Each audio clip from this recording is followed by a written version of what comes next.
Coach, this past weekend, I was watching the broadcast back in Fargo of the Friday night game, and as you guys go on the power play, the announcers are talking about how brutal you guys have been with the man advantage, and you shut them up pretty quickly. What can you say just kind of about the progress you saw on Friday in that unit? Well, I think first of all it has to go with attention to detail and puck movement and keeping things simple, and I thought we did. I thought we moved the puck efficiently. A couple of passes, we got a puck to the net, and the second one, and we had great net front with Red Gardner there. And then, again, that's a big part of a power play is getting shots to the net and having a great net front. And I thought we did a pretty good job on Friday of being efficient and doing what we had to do to score a couple of goals, which were very important in that game. What do you think about going to Michigan State? Did you watch them at all at the Icebreaker? Yeah, I did. Watched them at the Icebreaker, watched 4 games of pre-scout. They're a very heavy team. They play physical. They get after it. Obviously, they're led by their goaltender, Hildebrand, who's done a great job there. But, they play with pace. They're a team that just watching, if they get a goal scored on them, they have a response after, and they have a lot of fight in them. So again, we're going into their venue, and we have to make sure that we're ready because we got a big physical team that we have to make sure that we play well against. How do you guys spend the Saturday? Do you guys go to the football game, or what do you do? Well, you know what? We really haven't determined that yet. I think the biggest thing is, we want to concentrate on having a good practice when we get in there on Thursday. Getting ready for Friday and having a good game Friday. We'll design our day. There is an option of maybe going, but again, I want to make sure that we're dialed in for 2 games, not just 1 game next week. Do you maybe expect to run into Jim Green, Matt's dad? I know he always absolutely. Wherever you guys go. Yeah, absolutely. Him and his wife Darcy, they follow us a lot throughout the year, and obviously being in their backyard, they'll be there, and we'll hook up with them, and they're strong alum, and we're looking forward to that. What do you think of the legislation the Big Ten is maybe trying to move forward? Not a big fan. Not a big fan of it at all. I think the college game is good right now. When you look at some of the players that went through our program and are currently in our program that are the older players going through junior, it gives them an opportunity, and it kind of snuffs out the development side of the game, I think, as far as what they're trying to propose. And, we've done a good job here with college hockey in developing and giving players opportunity, and I don't know why we want to change it right now. A lot of ties last week and around the country. I think almost half the games went to overtime. Are there too many games going to overtime, and do you like what the NCHC is doing with the 3-on-3 after the 5-on-5? Absolutely. I think to answer your first question about the ties, I think that goes to show the parity in college hockey that, you look at the power, you call so-called powerhouse programs or top-end programs, that the parity is very high within all different college programs in the country, and that says a lot, on how our game is.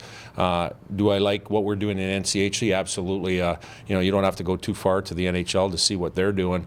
And again, I think that's the most exciting part of the game when you get to overtime, that you have the more than one player decide a game for that extra point. When you have 3 guys on the ice and you get some playmaking, you have some creativity, and you also have some structure within it. So I like what we're doing as a league to try to decide it.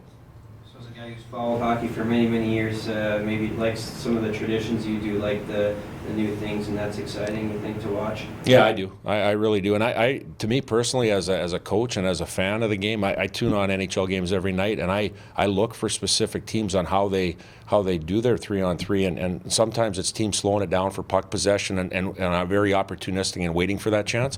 A lot of teams it's run and gun and exchanging chances back and forth, and I look forward to watching and seeing teams how they prepare and they play 3-on-3. Have you had any conversations with Hackstall about how he has done 3-on-3s, or have you watched any of his 3-on-3s? Yeah, absolutely. He mentioned get a power play, and he managed to draw a power play in his last overtime win to make it a 4-on-3. So yeah, obviously if you get the man advantage, that's one way to create. But no, just speaking with different coaches that I've known around the NHL, there's different ways of looking at it. Obviously if you have a really good goaltender, I think you can afford to run and gun a little bit more sometimes. What's Matt Hrinke's workload going to be like this week? I think a normal workload. Obviously all the goaltenders in practice and focusing for the weekend. Obviously I haven't declared a goaltender for Friday night yet. We have a couple more practices to get through before we play that game. So again, you know, both are available, ready to go, and are healthy, and I fully expect, you know, there'll be opportunity for both this weekend. Do you bring everyone on this trip, or who do you bring on the trip? Bringing everybody. Everybody's coming on the trip. This is one time with the non-conference games that we're not limited to the 23-man roster. I think big part of it is experience for our players, not only the players that are in the lineup but are out of the lineup of being part of the team. And I think this is one more chance before the season gets going of bringing everybody on a trip and experiencing that. What do you guys do for Thanksgiving dinner?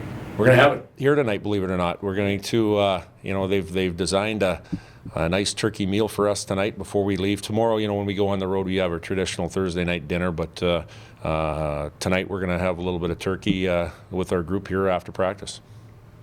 Coach, you mentioned figuring out Saturday after Friday night. Is it difficult with the Friday-Sunday game? How do you manage that? You know what?